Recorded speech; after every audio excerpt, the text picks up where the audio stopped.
We are starting out chapter 16, and the chapter focuses on random variables. We're going to talk about several vocab words relating to these and several different concepts relating to random variables.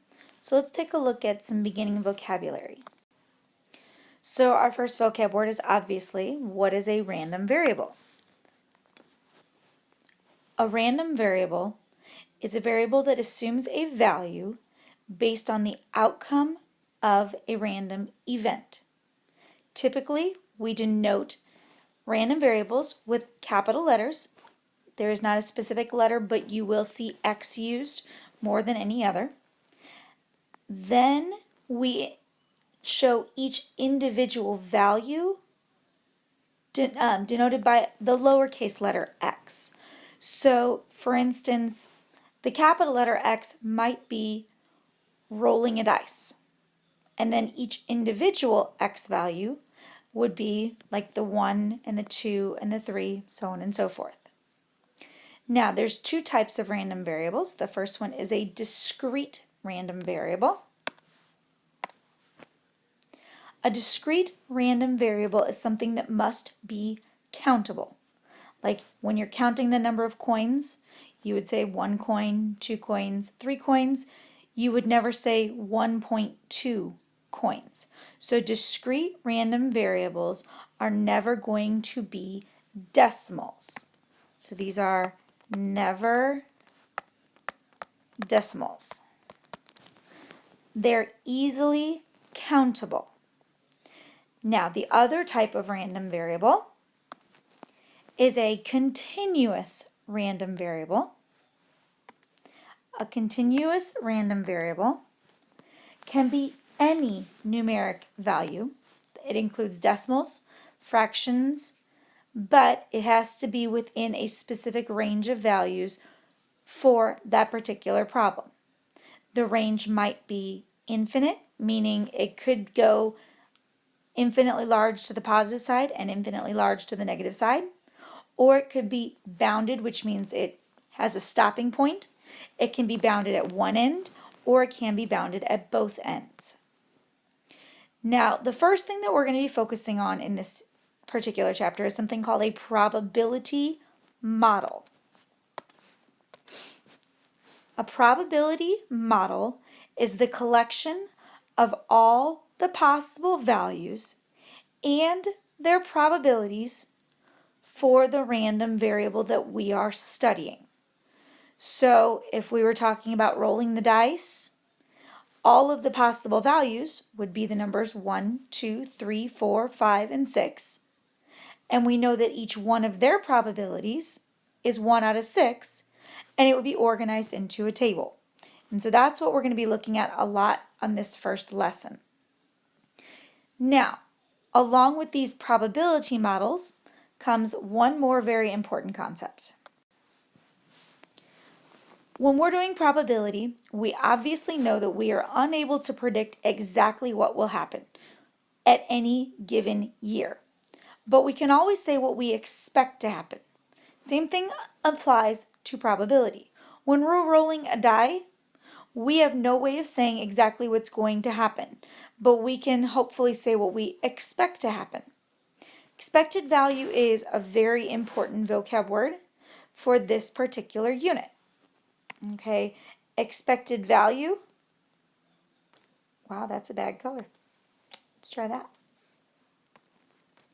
Expected value is the theoretical long-run average. Notice the key word there, average, or the center of the model.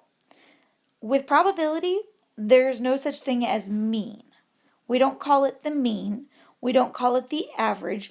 We refer to the vocab word expected value. So when you hear that phrase, expected value, it's just our way of saying average or mean for probability. Now, it has a very important notation. Okay, this little guy here we've seen before. That's the Greek letter mu, but you will see more often in our book EX, meaning the expected value of the variable x. Now, To find expected value for discrete variables, which is what we're doing in the first lesson, it is simply found by summing, which means adding up, the product, the multiplication of each variable and their probabilities. In other words, you're going to take each one of your x values and multiply it by its probability and then add up all of those results. Now I'm sure you're sitting here thinking, what the heck is she talking about? So the easiest way to explain this is simply with examples. And so the rest of our notes today are going to be looking at how do we create these problems and find their probabilities. So to calculate expected value, the first thing you need to do is create a probability model. So you want to make sure that you list every possible outcome. Okay, that's the first thing. Then, once you've listed all of your possible outcomes, then you want to list all of the probabilities that go with those outcomes. Remember that they must be between 0 and 1. And of course, always the sum of all your probabilities must always equal 1. So your possible outcomes would go here. Sometimes there is a value that will go with those outcomes. Sometimes these two columns will be the same, depends upon the problem. And then this column is your probabilities. And this is the column that I said has to add up to 1. Once you've made this table, then you simply take each number here times its probability. Multiply this times this. Multiply this times this. And then if there's more, you continue that pattern until you've done all the multiplying, and then you simply add down the columns. And so that's what we are going to be looking at today. So let's take a look at our first example. It says, on Valentine's Day, the Quiet Nook restaurant offers a lucky lovers special that could save couples money on their romantic dinners. When the waiter brings the check, he'll also bring the 4 aces from a deck of cards. He'll shuffle them and lay them out face down on the table. The couple will then get to turn 1 card over. If it's a black ace, they'll owe the full amount. But if it's the ace of hearts, the waiter will give them a $20 lucky lovers discount.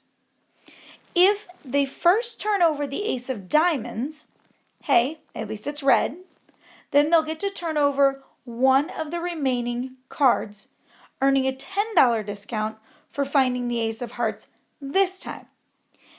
Based on a probability model for the lucky lovers discount, what's the expected discount for the couple?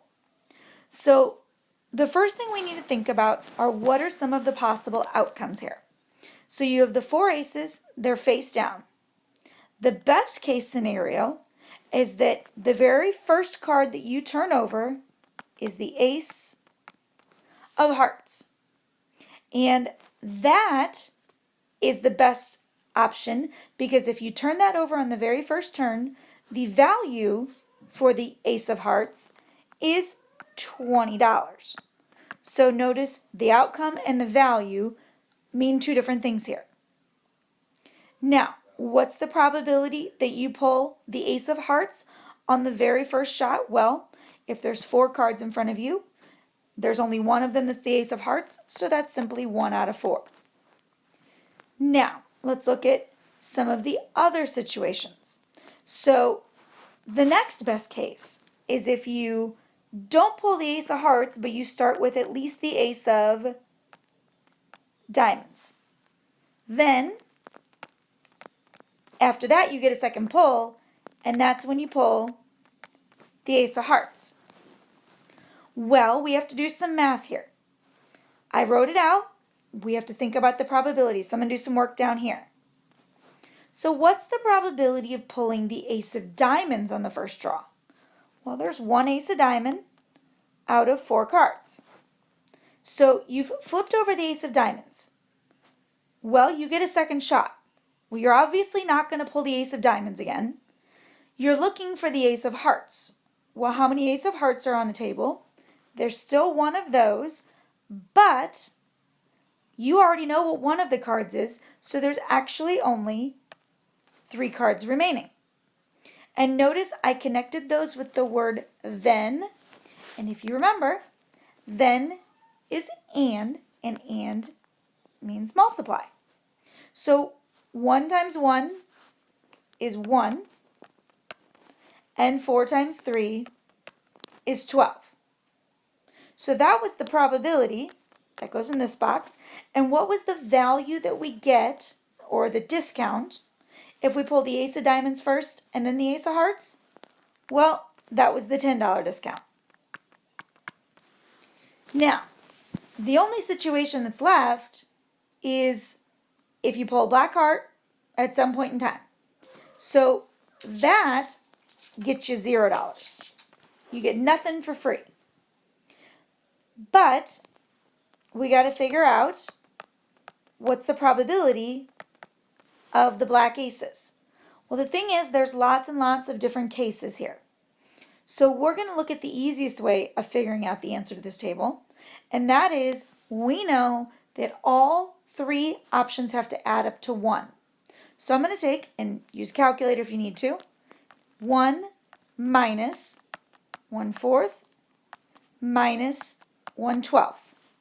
If you put that in the calculator, and once you get your answer, you hit math, enter, enter, you should get 5 out of 6.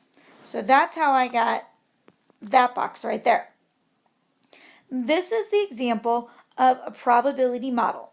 We figured out all of the possible outcomes. The ace of hearts first, the ace of diamonds, then the ace of hearts, and finally, worst case scenario, the black ace. Each one of them had a dollar value to go with them, and then we figured out each one of their probabilities. That's the first part of finding expected value, because we're not done. The question asked, what's the expected discount for a couple? So the way I'd explained it, it's very, very easy. The 2 important columns are value and probability. We're going to multiply each pair. So we're going to take in our calculator 20 times 1/4. And then here's the nice thing. Simply press the plus sign and then do 10 times 1/12. Press the plus sign again and do 0 times 5/6. Don't try, you don't have to do them all at one time, or you don't have to do them separately. You can type it in exactly how I just wrote it in red here.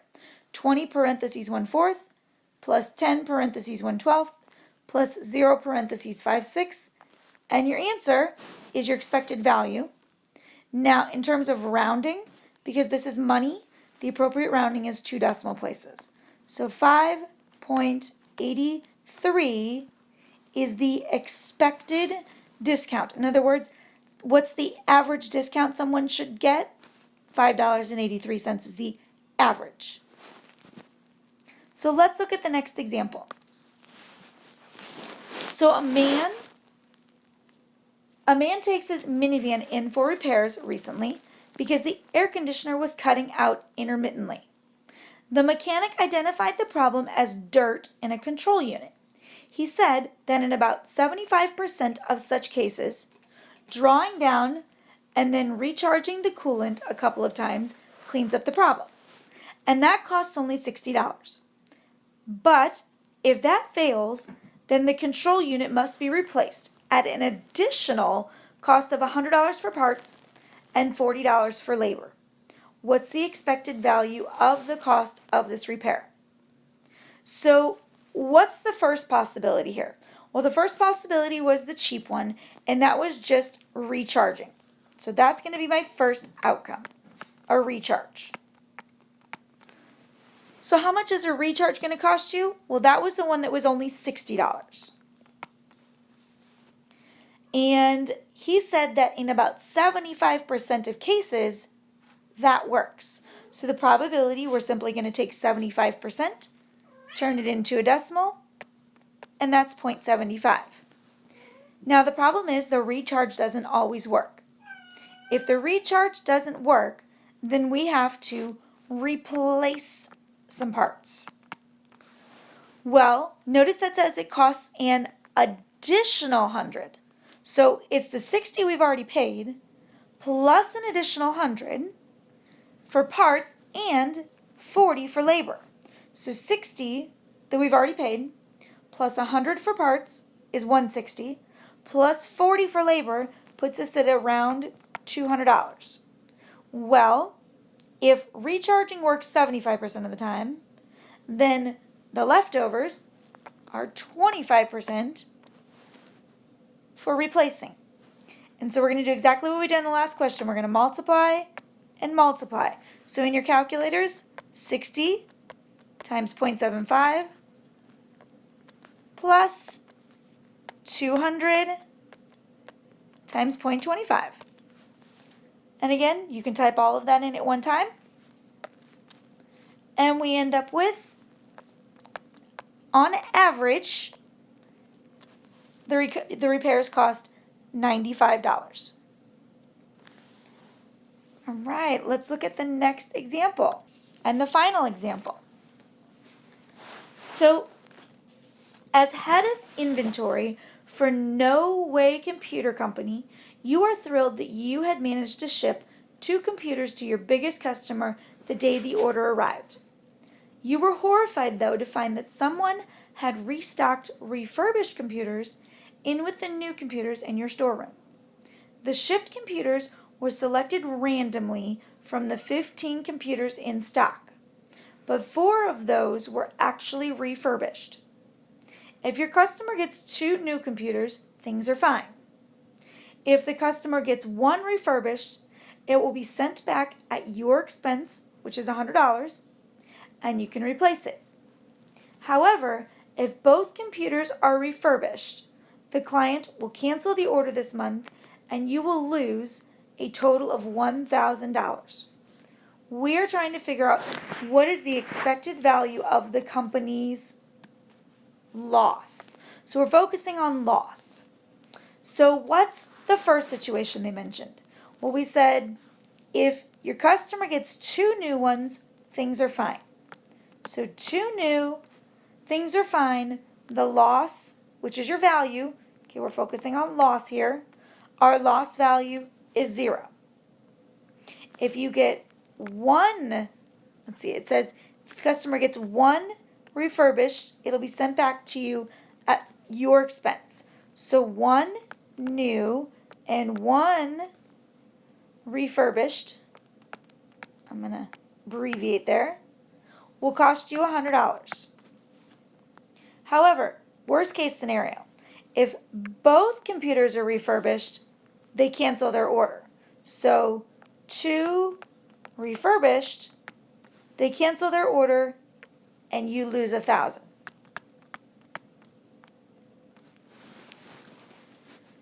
So there is our possibilities. Now we have to figure out our probabilities.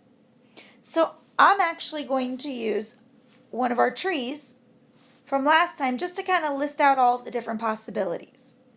So we know the first computer that could be selected could either be new or refurbished.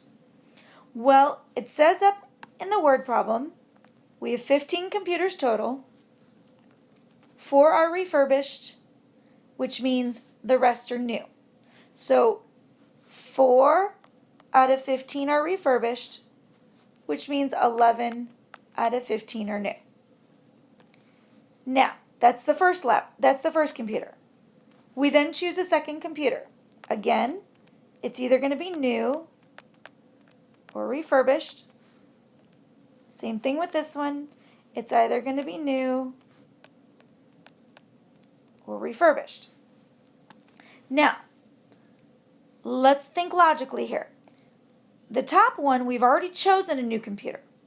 So how many new computers are there to choose from? 10 now out of 14.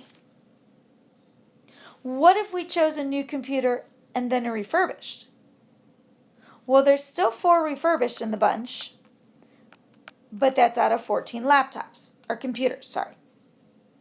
So we're looking at, remembering we're taking out a computer every time. Let's go down to the bottom half. You've chosen a refurbished. What's the chances of getting a new? Well, here, there's still 11 new ones out of 14. What's the possibility if the first one's refurbished of a second refurbished one? Well, we're down to 3 refurbished out of 14. So I'm doing this because I'm writing out all of the possibilities, so when we fill in the probability column, it's much easier. This is where we do our multiplying trick. 11 out of 15 times 10 out of 14, and yes, I'm okay with decimals, leaves you with 0.5238.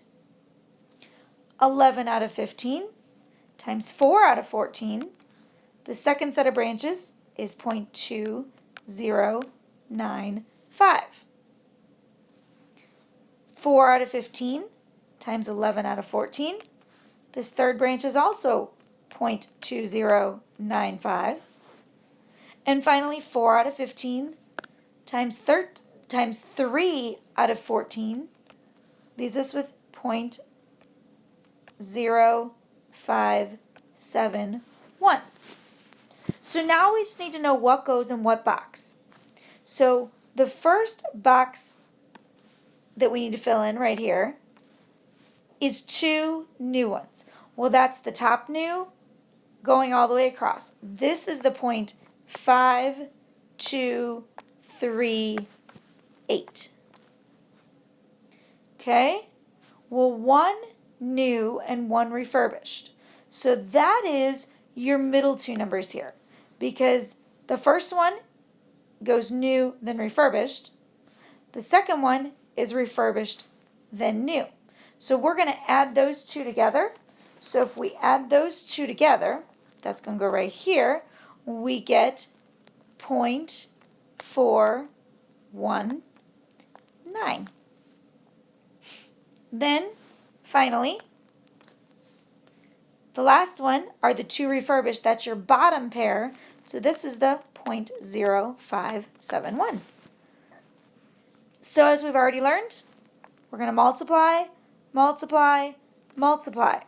So 0 times 0.5238 plus 100 times 0.419 plus 1,000 times 0.0571. Multiply all that together, and you should get the company is expected to lose, on average, because again, this was loss, the average loss is $99. And that's the end of this lesson.